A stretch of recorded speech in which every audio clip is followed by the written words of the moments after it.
Dans cette vidéo, je vais te montrer à quoi servent les éléments sur Leonardo.ai et surtout comment les utiliser pour améliorer le rendu de tes créations. Leonardo vient d'en sortir une dizaine et c'est clairement l'un des axes de développement de leur outil et je pense qu'il faut savoir les maîtriser. Alors voici quelques exemples que nous allons générer ensemble au cours de ce tutoriel. Alors un élément, qu'est-ce que c'est? Un élément, c'est une sorte de style qu'on vient appliquer à sa génération d'images. On lui donne un certain poids. On peut appliquer de un à plusieurs éléments. Et ce qu'il faut savoir, c'est que les éléments sont en fait associés à des modèles. Donc là, je vais vous prendre par exemple le modèle Leonardo Vision. Et donc, je vais générer une image avec ce modèle. Et en fait, ici, donc, vous voyez qu'on a d'abord les styles qui sont ici. Alors, il faut que j'enlève le photoréal, voilà. Les styles donc, qui sont ici animés, cinématiques, etc. Donc, qui donnent déjà une grande direction à l'image. Mais on a également ici des éléments.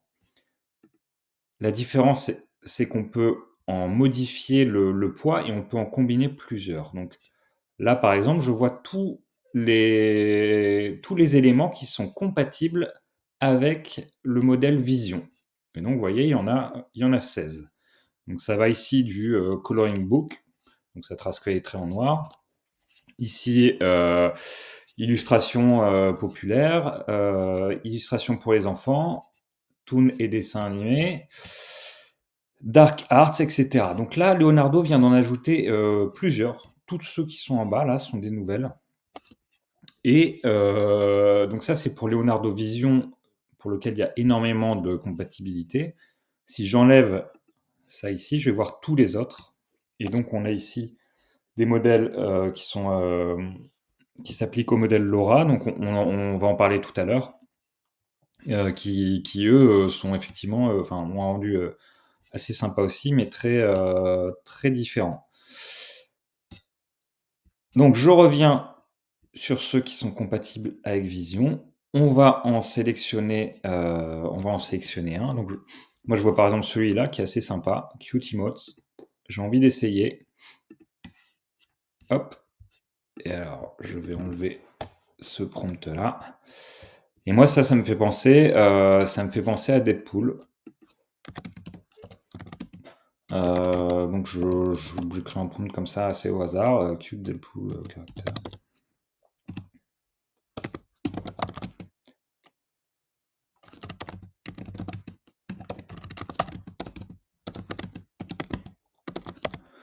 Donc, un Deadpool mignon, personnage mignon, qui envoie des bisous à la caméra. Je vais mettre half body. Donc, je vais voir la moitié de son corps, le haut de son corps. Je vais mettre sticker. Hop. Parce que pour moi, ça peut être très bonne idée pour le print on demand. Voilà, donc très bien pour le print on demand. Vous voyez, c'est un petit personnage qui ressemble à Deadpool. Alors, je pense qu'il faudra améliorer le prompt. Et vous voyez l'idée. Le rendu, il est plutôt sympa. On peut après récupérer pas mal d'images différentes.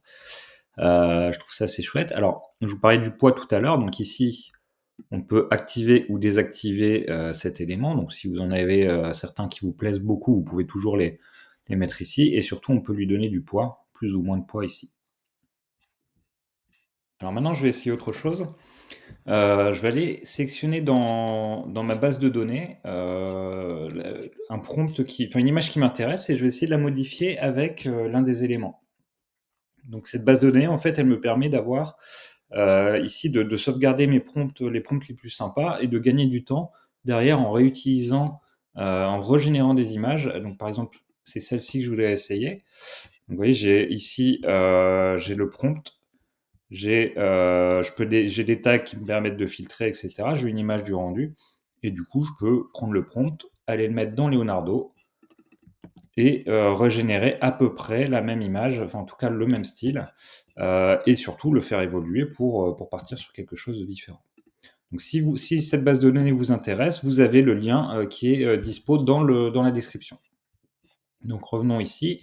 Alors ce que je vais faire, c'est que je vais enlever le côté émoticône.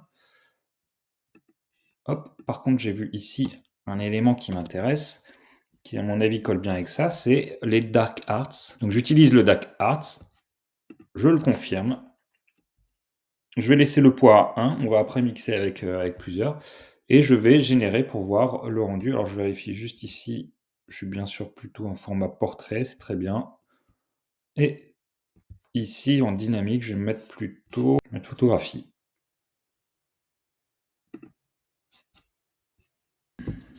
Donc voici le rendu. On est sur quelque chose de complètement différent.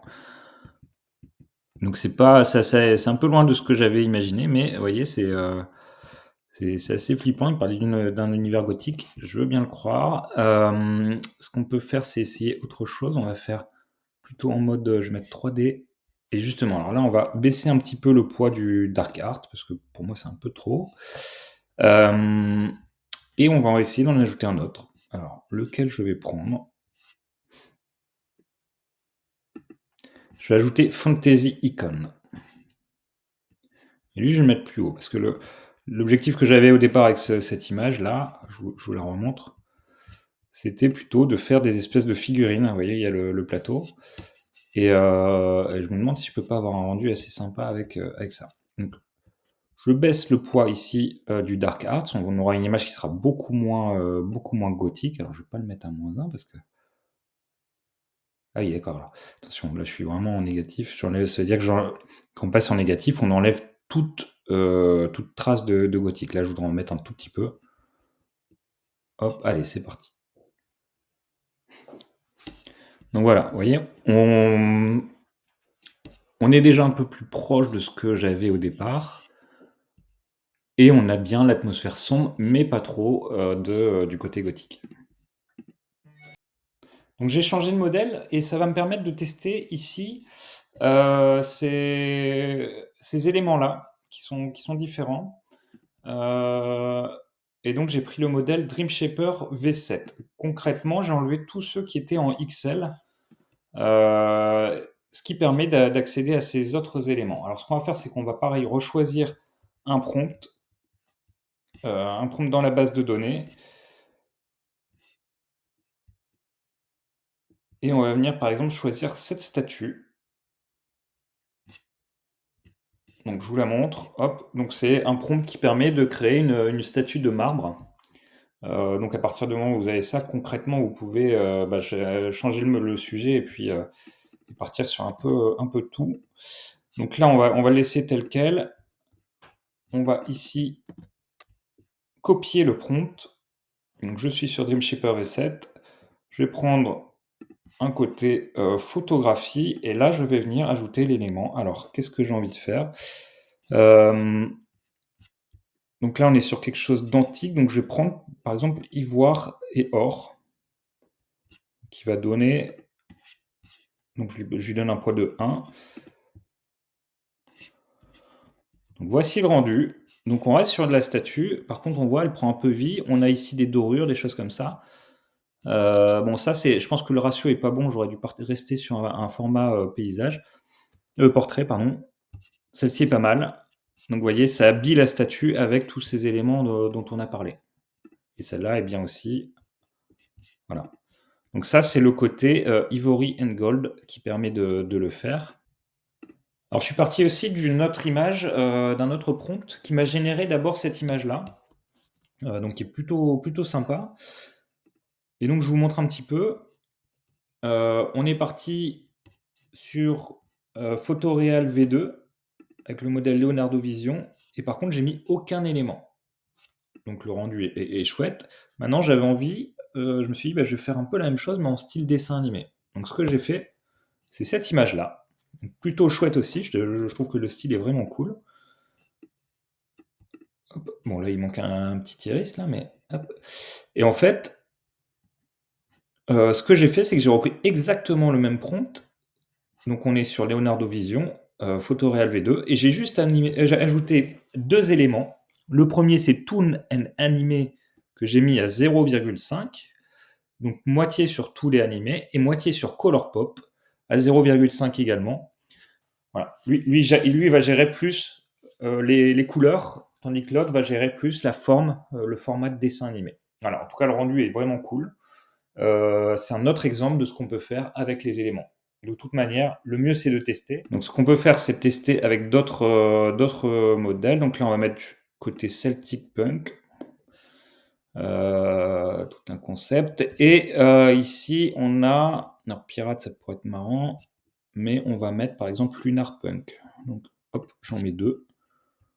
Je baisse un tout petit peu à 0,70 ici, un tout petit peu à 0,80. Et on génère pour voir le rendu. Voici le rendu.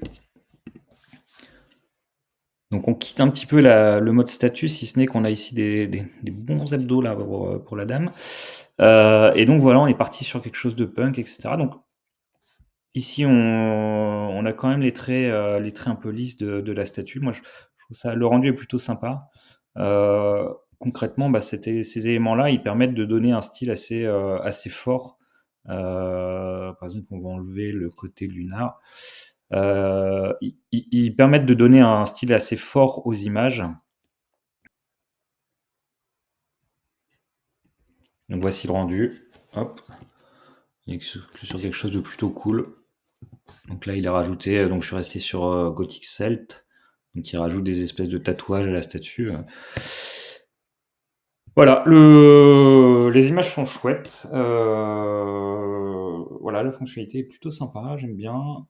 Maintenant, on est plus dans de la génération d'images qu'on maîtrise un petit peu moins, je trouve, à mon goût. Moi, j'aimerais bien pouvoir tout faire via le prompt. Mais bon, gain de temps énorme, photo sympa. Le contrat est rempli.